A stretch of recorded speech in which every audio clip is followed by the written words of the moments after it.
அல்லாஹு தஆலா சூரத்து தலாக் என்ற அத்தியாயத்தின் 6வது வசனத்தில் தலாக் சொல்லப்பட்ட பெண்களை பற்றி சொல்லுகிற போது, அந்த பெண்கள், முதலாவது தலாக் சொல்லப்பட்ட பெண் கணவன் தன்னுடைய வீட்டில் வைத்துக் கொள்ள வேண்டும் என்று அல்லாஹ் சொல்கிறார். உலமாக்கள் சொல்கிறார்கள், ஒரு கணவன் தலாக் சொன்ன பெண்ணையே தன்னுடைய வீட்டில் வைத்துக் கொள்ள வேண்டும் என்று சொன்னால், தலாக் இல்லாமல் மனைவியாக இருக்கிறவளை இங்கே வைக்க வேண்டும். கண்டிப்பாக அவளை தன்னுடைய வீட்டிலேயே வைத்துக் கொள்ள வேண்டும் என்பதை வலியுறுத்துகிறார்கள். அப்ப உண்மையிலேயே ஒரு மணப்பெண், ஒரு மனைவி எங்கே இருக்க வேண்டும் என்று கேட்டால், கணவனோடு கணவன் குடியிருக்கிற இடத்தில் அவனுடைய வருமானத்திற்கும் வசதிக்கும் ஏற்ப அவன் ஏற்பாடு செய்யக்கூடிய வீட்டில் குடியிருக்க வேண்டும். இதுதான் இஸ்லாம் நமக்கு சொல்லக்கூடிய வழிகாட்டலாக இருந்து கொண்டிருக்கிறது. அதே நேரத்தில் ஒரு பெண்ணிடத்தில் சொந்தமாக அவளுக்கு வீடு இருக்கிறது என்று சொன்னால், அவள் விரும்பினால் என்னுடைய வீட்டில் என்னோடு இருக்க வேண்டும் என்று அவள் திருமணத்தின் போது ஒரு உடன்படிக்கைக்கு வந்திருந்தால், அப்படி அந்த மனைவியுடைய வீட்டில் இருப்பதில் மார்க்கத்தில் தடை எதுவும் கிடையாது.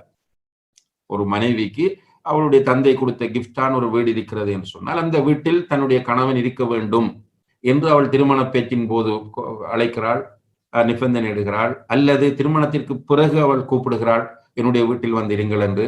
அப்படி அழைத்தால் அதில் இருப்பதில் மார்க்கத்தில் தடை இல்லை. ஆனால் பொதுவான அடிப்படை என்ன, அசல் என்ன, ஒரு மணமகன் அவன் எங்கு குடியிருக்கிறானோ அங்குதான் மனைவியை குடியிருக்க வைக்க வேண்டும். இதிலே உள்ள குடும்ப வாழ்க்கையில் சிக்கலை ஏற்படுத்துகிற இடம் எது என்று பார்க்கிற போது, கணவன் தனக்கென்று ஒரு வீட்டை அமைக்காமல் தன்னுடைய பெற்றோருடைய வீட்டுக்கு மனைவியை அழைத்து செல்கிறார். இதிலே அந்த மனைவியை அழைத்து செல்லுகிற போது பெற்றோர் மன விருப்பத்தோடு அவளை வரவேற்று அங்கே குடியிருப்பதற்கு தேவையான ஏற்பாடுகளை மார்க்க வரையறைகளுக்குள் அவர்கள் செய்து கொடுப்பார்கள் என்றால் அங்கே அவள் குடியிருப்பது அவளுடைய கடமையாகும். ஆனால் இன்றைக்கு என்ன நடக்கிறது என்றால், குறிப்பாக தமிழ்நாட்டை பொறுத்தவரையில் கூட்டு குடும்பம் என்கிற ஒரு நடைமுறை இருக்கிறது. இந்த கூட்டு குடும்பமான வீடுகளுக்குள் இந்த பெண்கள் அழைத்து செல்லப்பட்டு 2 விதமான பிரச்சனைகளை எதிர்கொள்கிறார்கள். ஒன்று, அஜ்னபி மஹரம் என்கிற அந்த சட்டங்களை பேண முடியாத ஒரு நிர்பந்தமான சூழலுக்கு உள்ளாக்கப்படுகிறார்கள். இப்ப கணவனுடைய சகோதரன் அஜ்னபியானவன். கணவனுடைய சகோதரனை பொறுத்தவரையில் மிக எச்சரிக்கையாக அவனோடு பழக வேண்டும் என்று ரசூல் ஸல்லல்லாஹு அலைஹி வஸல்லம் அவர்கள் சொல்கிறார்கள். அல் ஹமு அல் மௌத் என்று சொன்னார்கள். கணவனுடைய சகோதரர்கள் மௌத் என்றார்கள், அழிவு என்று சொன்னார்கள். ஆனால் இன்றைக்கு கூட்டு குடும்பம் என்கிற பெயரில் நிறைய பெண்கள் இந்த கோணத்தில் மார்க்க அடிப்படையில் பிரச்சனைகளை எதிர்கொள்வதை பார்க்கிறோம். அடுத்தது, அந்த பெண்ணை சில மாமியார்கள் அடிமைகளாக நினைத்து அந்த வீட்டு வேலைக்காரியாக நடைமுறைப்படுத்துகிற ஒரு நிலை நம்ம அதிகமாக பார்க்கக்கூடியதாக இருக்கிறது. இந்த நேரத்தில் அந்த பெண் மிகப்பெரிய மன அழுத்தத்திற்குள் உள்ளாகிறார். அன்புள்ள சகோதர சகோதரிகளே, கணவன் அந்த பெண்ணை அல்லாஹ்வை சாட்சியாக வைத்து அமானிதமாக பொறுப்பெடுக்கிறார். நான் சொல்லக்கூடிய இந்த வார்த்தையை கணவன்மார் நன்றாக புரிந்து கொள்ள வேண்டும். ரசூல் ஸல்லல்லாஹு அலைஹி வஸல்லம் அவர்கள் சொன்னார்கள், அவர்களுடைய கற்புகளை நீங்கள் அல்லாஹ்வை சாட்சியாக வைத்து ஹலாலாக்கி இருக்கிறீர்கள். அப்ப நீங்கள் அல்லாஹ்வை சாட்சியாக வைத்து அந்த பெண்ணை கரம் பிடித்திருக்கிறீர்கள் என்றால் அந்த பெண்ணை பாதுகாக்கின்ற முழு பொறுப்பும் கணவன்மாருக்கு இருக்கிறது. அந்த பெண்ணுக்கு கொடுக்க வேண்டிய அனைத்து ஹக்குகளையும் கொடுக்க வேண்டும். அந்த பெண்ணும் மனித பிறவிதான் என்பதை மறக்க கூடாது. அந்த பெண்ணை நிம்மதியாக வாழ வைப்பதற்கான அனைத்து ஏற்பாடுகளையும் இந்த கணவன் செய்ய வேண்டும். அல்ஹம்துலில்லாஹ், உங்களுடைய வீட்டிலே கூட்டு குடும்பமாக நீங்கள் இருக்கிற போது அவள் சந்தோஷமாக மகிழ்ச்சியாக வாழ்வதற்கான வீடாக உங்களுடைய வீடு இருந்தால் அவள் அந்த வீட்டிலே இருப்பது அவளுடைய கடமையாகும்.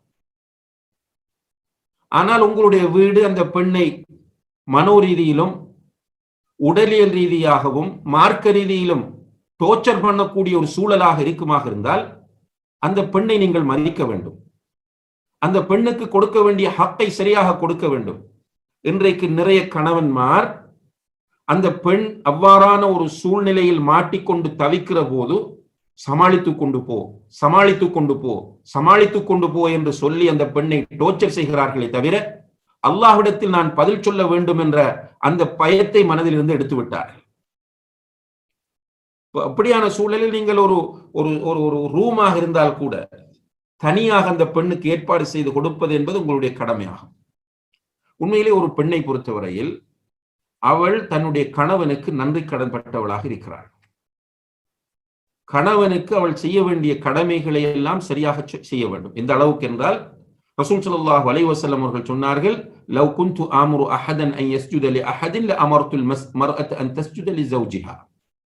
ஒரு மனிதன் இன்னும் ஒரு மனிதனுக்கு சஜிதா செய்வது, சுஜூது செய்வது அனுமதிக்கப்பட்டதாக இருக்குமாக இருந்தால் நான் மனைவிமாருக்கு சொல்லியிருப்பேன், உங்களுடைய கணவன்மாருக்கு நீங்க சுஜூது செய்யுங்கள்.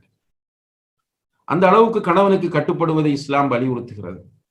அதற்காக வேண்டி மனைவி கணவனுடைய அடிமை கிடையாது. நீ மகர் கொடுத்து திருமணம் முடித்தாய் என்பதற்காக அந்த பெண் மனித பிறவி என்கிற நிலையிலிருந்து வெளியே போய் மிருகமாக மாற மாட்டாள். அவளுக்கு இருக்கிற உணர்வுகள் அவளுடைய இயற்கையான உணர்வுகளாகும். மார்க்க வரையறைகளுக்குள் அந்த உணர்வை மதிக்க வேண்டிய பொறுப்பு உனக்கு இருக்கிறது என்பதை ஒவ்வொரு கணவனும் புரிந்து கொள்ள வேண்டும். உன்னுடைய தாய்க்கும் உன்னுடைய தந்தைக்கும் உன்னுடைய உடன் பிறந்த சகோதர சகோதரிகளுக்கும் வேலை செய்கிற வேலைக்காரை அல்ல உன்னுடைய மனைவி என்பதை மார்க்கத்தோடு வாழ விரும்புகிற கணவன்மார் நன்றாக புரிந்து கொள்ள வேண்டும். ஆண்கள் எக்காரணம் கொண்டும் உங்களுடைய தாயுடைய திருப்திக்காக வேண்டி உங்களுடைய மனைவியை அடிமைப்படுத்தாதீர்கள். இதை அல்லாஹ்வை சாட்சியாக வைத்து சொல்கிறேன்.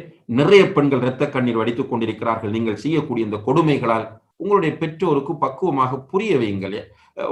அம்மா, தந்தையே, இவளை நான் ஹலாலாக எடுத்திருக்கிறேன், இவளை பற்றி நான் நாளை மறுமையிலே விசாரிக்கப்படுவேன், இதற்காக நான் அல்லாஹ்விடத்திலே போய் நிற்க வேண்டும், எனவே என்னுடைய நிலைமையை புரிந்து கொள்ளுங்கள் என்று உங்களுடைய பெற்றோரிடத்தில் அவளுடைய நிலைமையை புரிய வைக்க முயற்சி செய்யுங்கள்.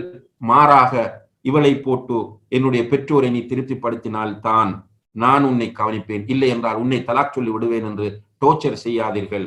இதிலே நீங்கள் கண்டிப்பாக உங்களுக்கு இருக்கிற கடமை சூரத்து தலாக்கிலே சொல்லப்படுவது போல அவளுக்கென்று தங்குவதற்கான ஏற்பாட்டை நீங்கள் செய்ய வேண்டும். அதிலும் குறிப்பாக உலமாக்கள் குறிப்பிடுகிறார்கள், நீ இப்போது பெற்றோரோடு உன்னுடைய மனைவியை கொண்டு போய் வைத்திருக்கிறாய் என்றால் அது உன்னுடைய ரைட், அது முடியும், உனக்கு மார்க்கம் அனுமதித்தது.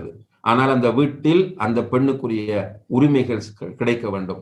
அதே நேரத்தில் நீ வெளியூர்களுக்கு போகிறாய் என்றால், இன்றைக்கு வெளிநாட்டுக்கு போறது போல போகும்போது மனைவியை பெற்றோரோடு தான் இருக்க வேண்டும் என்று வற்புறுத்துகிற வேலையை நீ செய்ய வேண்டாம் என்று உலமாக்கள் குறிப்பிடுகிறார்கள்.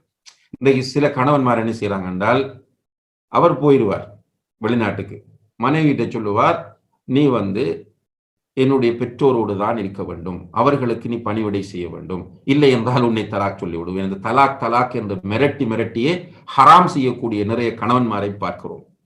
அந்த பெண்ணுக்கு அங்கே இருப்பதில் சௌகரியம் இருக்கும் என்றால், வசதி இருக்கும் என்றால், அவள் விரும்புகிறாள் என்றால் அல்ஹம்துலில்லாஹ், அவள் அங்கே இருப்பது சிறந்தது.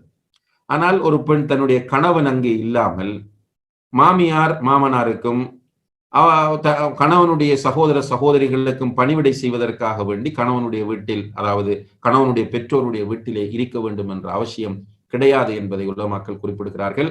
எனவே அன்புள்ள சகோதர சகோதரிகளே, இந்த விஷயங்களை நாம் திருமணத்திற்குள் நுழைகிற போது மிக கவனமாக புரிந்து நுழைய வேண்டும்.